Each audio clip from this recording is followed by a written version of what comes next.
Bismillahirrahmanirrahim. Alhamdulillahirabbil alamin. Wa afdhalus salati wa atammu taslimi ala sayyidina Muhammadin wa ala alihi wa sahbihi ajmain.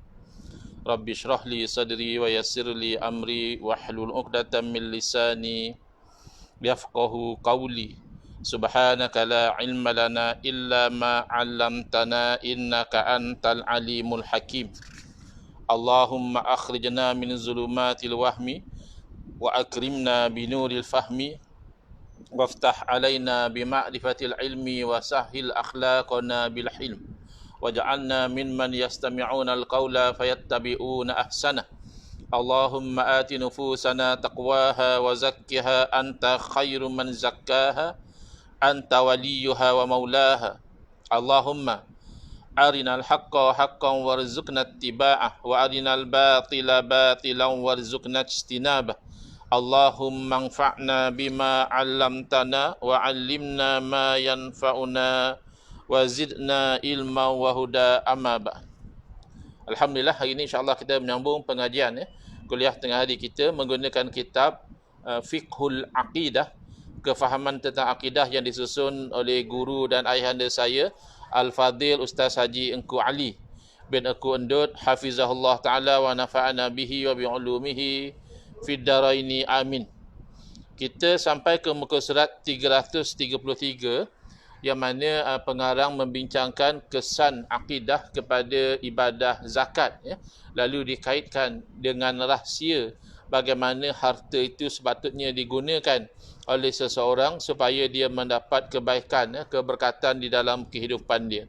Di muka surat 333 paragraf yang terakhir, ingatlah bahawa hakikat kembang biak dan kegunaan harta hanyalah harta yang bermanfaat apabila ia digunakan dan berpindah dari satu tangan ke satu tangan. Ada orang bila dia dapat harta dia jadi kedekut, dia dah tak nak lagi berbelanja.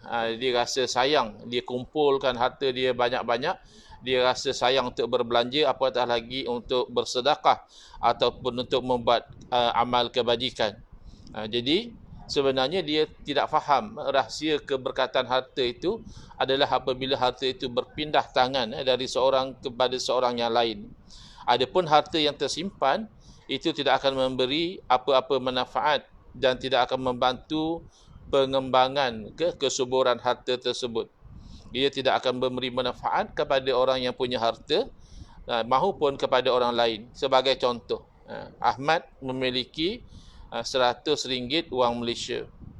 Wangnya akan berpindah kepada orang lain. Katakan namanya Muhammad. Apabila dia membelanjakan kepadanya, sama ada dia dalam bentuk jual beli, sewa menyewa dan sebagainya, ataupun dalam bentuk sedekah, maka bila berpindah ke tangan Muhammad, Muhammad pula boleh menggunakannya untuk membeli keperluannya dari Mahmud. Oleh itu wang dari Muhammad berpindah pula kepada Mahmud, dan begitulah Mahmud juga tentulah ada keperluan dia yang tersendiri. Maka wang tadi akan berpindah daripada satu tangan ke satu tangan yang lain. Maka dengan berpindahnya wang daripada tangan seseorang ke tangan seseorang yang lain, maka itulah kegiatan ekonomi akan berkembang.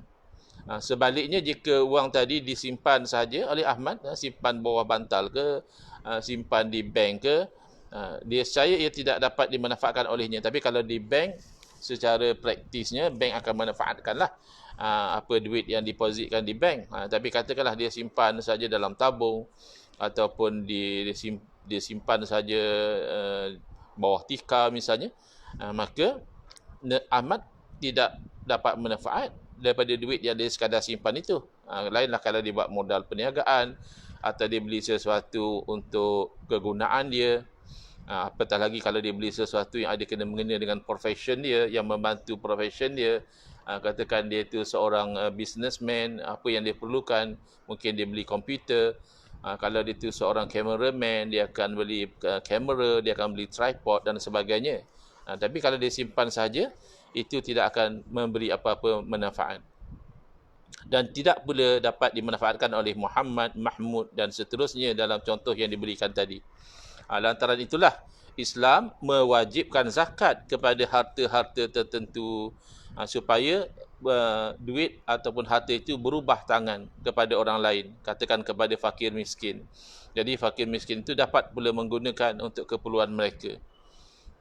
Dan juga menggalakkan sedekah, wakaf dan lain-lain. Islam juga menyusun pembahagian pusaka yang adil lagi saksama. Kalau dalam undang-undang civil law, mereka menganggap wasiat iaitu will, yang tu yang paling utama sekali. Itu yang paling paramount sekali.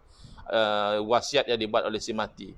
Tetapi di dalam Islam, kerana kita faham konsep harta itu hakikatnya adalah milik Allah Subhanahu Wa Taala, kita sebagai manusia ni hanya memegang amanah Allah Subhanahu Wa Taala sahaja. Bagaimanakah kita membelanjakan harta tersebut, maka wasiat itu hanya sebahagian sahaja daripada harta pusaka, bukan keseluruhan boleh diwasiatkan. Berbeza dalam civil law, terpulanglah kepada orang yang punya harta tu, dia nak bagi harta dia kepada siapa. Hatta di setengah tempat, kalau dia nak bagi harta dia kepada anjing peliharaan dia pun boleh.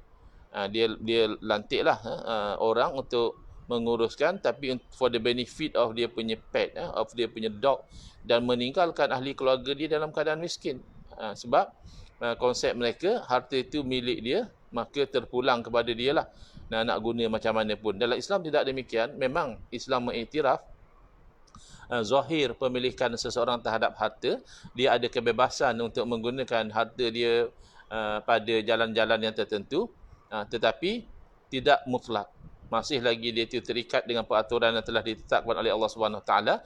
Dalam kes harta pusaka, sebahagian daripada harta pusaka itu nanti akan dibahagikan dalam bentuk faraid, dalam bentuk portion-portion yang telah ditetapkan oleh Allah Subhanahu Taala. Orang ni dapat berapa, mungkin orang ni dapat separuh, orang ni dapat 1/4, orang ni dapat 1/6, orang ni dapat 1/8 dan seterusnya. Ada yang mengambil baki daripada harta pusaka. Jadi ini adalah susunan yang sangat adil, kerana kadang-kadang manusia ni dia terikut-ikut emosi dia. Mungkin dia ada marah atau kecil hati dengan waris dia.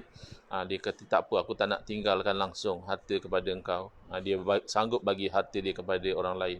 Jadi Islam benarkan juga, tapi bukan 100%, tidak melebihi daripada 1/3 daripada net estate dia. Tidak lebih daripada 1/3 daripada harta pusaka bersih dia. Dia boleh ada kebebasan untuk memberi kepada orang lain dalam bentuk wasiat. Tapi the remaining 2/3, lagi 2/3 itu perlu dibahagi mengikut cara faraid, cara yang telah ditetapkan oleh Allah Subhanahu Taala. Di samping Islam juga mengharamkan monopoli dan seumpamanya. Maknanya ya, barang keperluan itu tak bolehlah hanya satu pihak saja yang menguasai, sehingga dia itu nanti menganiayai atau menzalimi pengguna, kerana pengguna tak dapat bekalan kecuali melalui dia, sebab dia dah monopolize the market. So bila dia dah monopoli pasaran, lalu ketika itu dia menaikkan harga barang keperluan itu sesuka hati dia. Ini satu kemudaratan yang ditolak di dalam Islam. Dipanggil dalam bahasa Arab al-ihtikar. Jadi semua itu adalah untuk objektifnya membolehkan harta itu mengalir. Dia tidak statik, dia tidak beku. Kalau kita lihat contoh daripada dunia yang fizikal ini, air bila dia tidak mengalir, dia akan jadi busuk, dia akan jadi tak elok. Berbeza kalau air yang mengalir, dia akan kekal bersih. Kotoran-kotoran pun akan terbuang ke tepi sebab air itu mengalir. Jadi begitu juga harta. Harta itu kena mengalir, bergerak cergas dan tidak beku di tangan satu pihak sahaja. Jadi manusia ni kadang dia tamak. Dia nak kumpul, timbunkan harta itu, sedangkan tidak membawa manfaat kepada diri dia dan tidak membawa manfaat kepada orang lain. Hakikat ini telah dijelaskan oleh Allah Subhanahu Wa Taala dalam firman-Nya, suratul Hasyr ayat 7. Allah berfirman, "Ma afa Allahu ala rasulihi min ahlil qura falillahi walirrasuli walidhil qurba wal yatama wal masakini wabnis sabil kaila yakuna daulatan bainal aghniya'i minkum." Jadi apa harta yang didapat dalam jalan fight, iaitu jalan yang diperolehi setelah pemerintah Islam menguasai negara lain, maka itu adalah pertama untuk Allah dan Rasul. Maknanya ada peruntukan untuk dana umum dan juga untuk ahli keluarga Rasulullah SAW, dan juga untuk orang-orang yang mempunyai pertalian yang rapat, anak-anak yatim dan orang-orang miskin, dan juga ibnu sabil, orang yang stranded, yang mungkin dia tidak miskin tapi bila dia berada di negara orang, dia putus bekalan, dia putus sumber keuangan dia. Jadi orang ini diberikan kepada dia bantuan. Apa objektif di belakang semua ini? Kaila yakuna daulatan bainal aghniya'i minkum. So inilah hikmah. Inilah kita katakan rahsia ataupun kebaikan daripada sistem ini, supaya tidaklah jadi harta itu hanya berpusing-pusing di kalangan orang-orang yang kaya sahaja di kalangan kamu. Jadi Islam tak nak berlaku macam itu. Bukan Islam menghalang orang untuk menjadi kaya, boleh. Tapi harta yang ada di tangan orang kaya itu, dia akan mengalir juga kepada orang lain, supaya dengan itu manfaat harta itu menjadi meluas, berbanding kalau hanya pusing-pusing pada satu kelompok yang kecil saja, yang menguasai ekonomi. Manakala hakikat harta yang dizakatkan atau diinfakkan itulah harta yang kekal sebagai amal kebajikan di sisi Allah Ta'ala. Sedangkan harta yang disimpan itu bakal binasa dan ditinggalkan apabila dia mati. Jadi kita ni, psikologi kita merasakan duit yang kita sedekah tu, dah habis dah duit aku bagi sedekah dekat orang. Dan kita rasakan yang kita tidak bagi sedekah tu, itulah duit yang kita kekal dengan kita. Padahal hakikatnya sebaliknya. Duit yang kita dah belanjakan, yang kita dah sedekahkan kepada orang, yang itulah yang kekal, sudah masuk dalam akaun akhirat kita. Tidak akan orang boleh curi lagi, tidak akan orang boleh tipu lagi. Kan kita selalu baca ada orang yang baru bersara, habis duit EPF dia yang puluhan ribu atau ratusan ribu ditipu oleh scammer.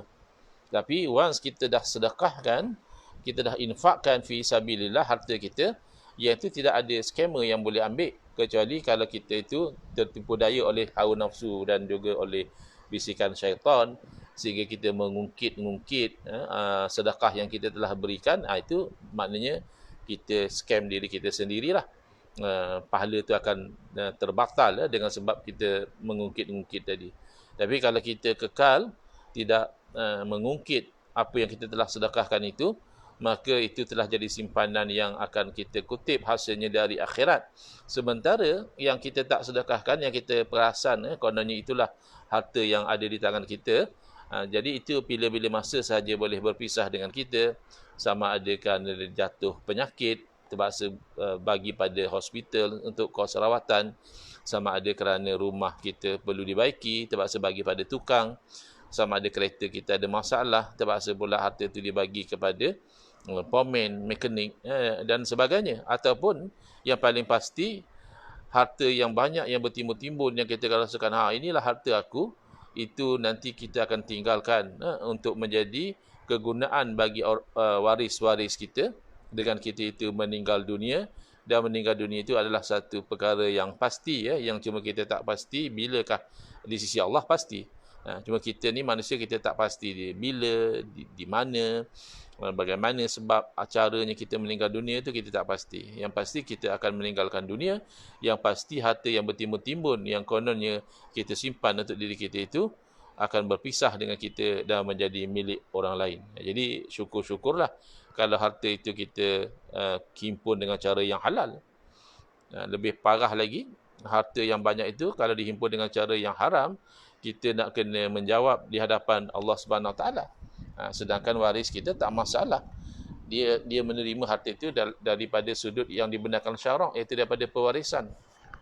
Tapi misalnya kalau dihisap di hari akhirat, ditanya dia, mana kamu dapat harta banyak-banyak? Dia jawab, saya dapat daripada harta pusaka yang hak saya. Dan selesai.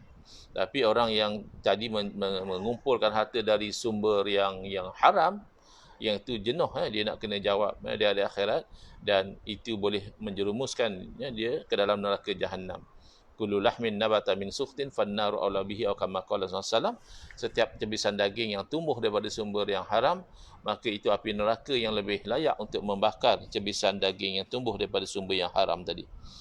Jadi harta yang dizakatkan, yang diinfakkan itulah harta yang kekal sebenarnya.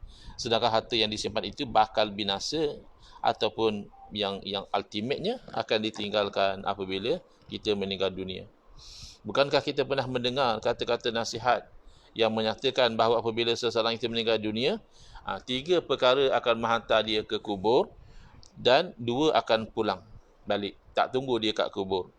Hanya tinggal 1 saja yang masih sudi untuk menemani dia dalam kegelapan kubur. Apa dia yang 3 itu? Yang pertama adalah kaum keluarga, yang kedua adalah harta benda, dan yang ketiga adalah amal perbuatannya. Bila kita mati kan, bila pergi ke kubur tu, keluarga-keluarga dia ikutlah hantar jenazah ke kubur. Kemudian harta dia, mungkin masa hantar jenazah ke kubur tu guna kereta dia, bawa kain-kain pakaian dia dan sebagainya. Tetapi kedua-duanya akan balik. Takkan keluarganya nak tidur kat situ. Keluarganya pun dah letih, dah menguruskan jenazah, balik rehat. Kadang-kadang hari yang sama jenazah dikebumikan, keluarga dah boleh gelak ketawa, keluarga dah boleh bergurau senda. Sedangkan kita baru masuk ke alam barzakh, akan berdepan dengan soalan daripada muka nakir. Tapi keluarga kita sudah mula happy. Mungkinlah ada yang terkesan, yang murung, yang sedih. Tapi berapa hari mereka nak sedih? Yang pasti hari yang sama mereka akan tinggalkan kita di kuburan dan harta benda kita juga dibawa pulang. Jadi apa satu yang tinggal, itulah amal ibadah, amal ketaatan kita. Kalau ada, kalau tak ada, jadi terkotang-kanting lah kita seorang-seorang dalam kubur. Kalau mujur kita ada buat amal soleh, maka amal soleh itulah yang menjadi peneman kita di dalam dunia kubur yang gelap itu. Sedarlah, di muka surat 300, muka surat 336 ya. Sedarlah bahawa salah satu amal perbuatan yang menemaninya ialah zakat atau infak atau sedekahnya ketika hidup di dunia dahulu. Bahkan besarnya pahala zakat ini bila orang tu sedang dalam keadaan sakaratul maut, dalam keadaan akan diambil nyawanya oleh malaikat, dan dia mula baru sedar bahawa betapa besarnya fadilat, kelebihan dan pahala bersedekah itu, dia minta tangguh, merayu. Laula an khaftani ila ajalin qarib fa as-saddaqa. Tak bolehkah tangguhkan sekejap je, ila ajalin qarib, satu tempoh yang dekat, bukan nak tangguh lama pun. Kalau dapat tangguh sehari pun tak apalah, sekejap je. Fa as-saddaqa, supaya aku dapat bersedekah. Jadi itu antara rayuan, permintaan orang yang hampir meninggal dunia, nak supaya kematian dia ditangguhkan, bukan dengan tujuan nak pergi makan nasi biryani kah, atau tujuan nak pergi ke pesta kah, atau tujuan nak pergi bercuti kah, bukan. Satu-satu yang disebutkan oleh orang yang minta tangguh tadi, fa'as-saddaqa, supaya aku dengan penangguhan kematian aku tu, aku dapat bersedekah. Dia rasa menyesal sangat kerana ketika dia masih ada peluang, dia tidak bersedekah fi sabilillah. Sayyidatina Aisyah radhiyallahu anha meriwayatkan bahawa Rasulullah sallallahu alaihi wasallam telah mengajarkannya akan hakikat faedah harta. Jadi Nabi SAW ajar kebaikan buat isteri baginda. Antaranya yang baginda ajarkan kepada Sayyidatina Aisyah radhiyallahu anha adalah hakikat harta itu faedahnya di mana. Jadi Sayyidatina Aisyah menceritakan annahu zabahu syatan faqala Nabi SAW ma baqiya minha, bahawa orang-orang Islam pada masa itu mereka menyembelih seekor kambing. Biasalah bila sembelih kambing, nanti dagingnya akan dipotong-potong, dimasak, dibagi-bagikan. Lalu Nabi SAW bertanya kepada Sayyidatina Aisyah, ma baqiya minha, apa lagi bahagian yang tersisa dari kambing? Lalu Sayyidatina Aisyah menjawab, ma baqiya minha illa katifuha, tidak ada dah habis dah, kata Nabi SAW. Tidak ada yang berbaki lagi kecuali bahagian bahu dia. Tak tahu orang panggil apa, lem shank ya. Lem shank atau apa. Lalu Nabi SAW membetulkan sudut pandangan Sayyidina Aisyah tadi. Sayyidina Aisyah menyangkakan yang bahagian-bahagian yang dah sedekah tu dah habislah. Yang belum sedekah tu hanya ada satu bahagian bahu kambing je. Yang tu yang masih tersisa, yang masih berbaki. Lalu Nabi SAW membetulkan, jawab Nabi SAW, baqiya kulluha ghaira katifiha. Seluruh organ-organ bahagian kambing tu semua kekal. Kecuali bahagian bahu je yang tak kekal. Apa maksudnya? Kerana bahagian bahu yang tidak disedekahkan tu hanya jadi makanan biasalah. Bila makan, dia proses-proses, buang jadi najis je lah. Habis yang lain tu tak macam tu juga ke? Ya, yang lain macam tu juga. Bila dah disedekahkan itu, akan dimasak oleh orang-orang yang diberi sedekah itu, akan dimakan dan akan nanti dia buang juga sebagai najis. Tapi apa bezanya? Bezanya adalah proses sedekah tadi. Proses sedekah itulah yang dimaksud oleh Nabi SAW, seolahnya semua yang disedekah tu kekal, yakni kekal pahalanya di sisi Allah Subhanahu wa taala. Tetapi yang mana dia tidak sedekah itu sekejap lagi binasalah. Dimasak, dimakan, habislah setakat itu manfaat dia. Tapi yang telah disedekahkan tadi, itulah kata Nabi SAW yang kekal. Dalam hadis lain, Sayyidina Abu Hurairah radhiyallahu anhu meriwayatkan bahawa Rasulullah SAW telah menyatakan tentang manfaat harta itu, iaitu Nabi SAW bersabda, yaqulul abdu mali mali innama lahu min malhi thalathun. Satu orang hamba Allah tu, dia hanya selalu fikir, oh ni harta aku, ni harta aku. Jadi dia kedekut nak sedekah. Dia kedekut nak berbelanja. Jadi sebab dia kata ni harta aku kot. Susah-susah aku cari. Apa aku nak senang-senang sedekah ke orang? Tapi dia tak sedar, innama lahu min malihi salasun. Sebenarnya apa yang dia dapat daripada harta dia 3 benda je. Yang lain tu dia hanya perasan, oh harta aku. Padahal nanti akan jadi harta waris. Nanti akan jadi harta orang lain. Apa yang dia dapat daripada harta dia hanya 3, kata Nabi SAW. Ma'akala fa'afna. Daripada harta itu apa yang dia makan dan telah diproses dan dihadamkan, itulah harta yang dia dapat. Aula bisa fa'abla. Atau daripada harta itu dia beli pakaian dan dia pakai sampai lusuh pakaian itu, itulah habuan dia daripada harta. Au a'to faqtana. Ataupun dia sedekahkan. Maka yang dia sedekah tu dia dah simpan, tu saving dia untuk hari akhirat. Wa ma siwa dzalika fa huwa dzahibun. Maka yang lain daripada 3 tadi, lain daripada harta yang kita dah makan makanannya, lain daripada harta yang kita telah pakai pakaiannya, lain daripada harta yang kita telah sedekahkan, kita belanjakan fi sabilillah, yang lain itu sebenarnya binasa dan dia meninggalkannya untuk orang lain, jadi tarikah.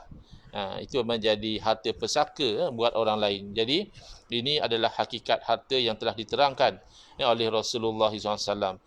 Syekh As-Sindi ketika menghuraikan hadis ini menyatakan, inkarun minhu sallallahu ta'ala alaihi wasallam al ibni adam bi anna malahu huwa man tafa'a bihi fid dunya bil akli awil lubsi aw fil akhirati bit tasadduqi. Nabi SAW menyangkal sikap anak Adam ni, yang menyangkakan, oh semua yang ada dalam simpanan dia, yang ada aset-aset dia, rumah dan sebagainya itu, itu semua harta dia. Sedangkan apa yang dimanfaatkan daripada harta itu di dunia itu 2. Apa yang dia makan dan apa yang dia pakai. Sementara di akhirat, apa yang dia telah sedekahkan, maka itu dia akan dapat manfaat di hari akhirat. Justru itu, bagi mereka yang faham tentang kegunaan harta yang boleh memberi manfaat, akan melabur, invest untuk keuntungan akhirat yang kekal abadi itu, sudah tentu mereka sekali tidak akan melepaskan keuntungan yang amat besar itu. Keuntungan itu mendapat ridha Allah, mendapat syurga. Di dunia ni pun kalau orang kata investment boleh bagi 20% return, apatah lagi investment yang boleh bagi 50% return, kalau 100% return tu takut scam lah. Tapi ialah katakan, orang sangat excited. Tetapi mereka tidak perasan investment akhirat. Kita cukupkan dahulu setakat ini. Sudah masuk waktu zuhur. Next insyaAllah di muka surat 338, sila perkembangkan lagi penjelasan tentang kebaikan zakat sekali ini kepada masyarakat dan negara pula. Hadza wabillahi taufiqu wal hidayah. Wassalamualaikum warahmatullahi wabarakatuh.